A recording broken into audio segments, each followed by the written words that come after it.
Sekar gambuk ping catur, kang cinatur,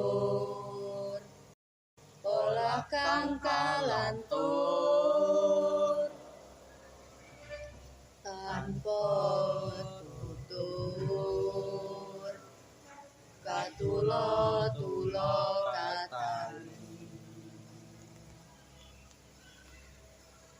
kadaluwarsa katutup,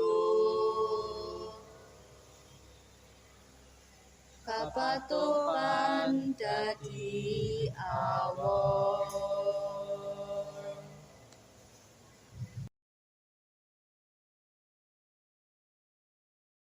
Yogyangira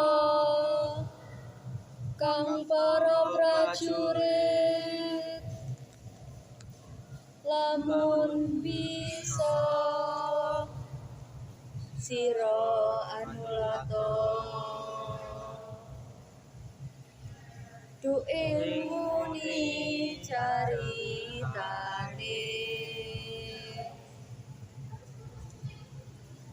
andelira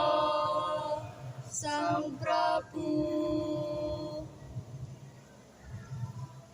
sasra bau ing Maespati, aran Pati Suwanda, lalabuhan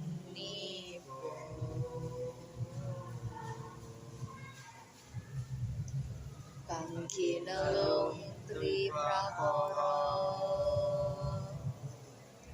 guna kaya purun ingkang diatepi,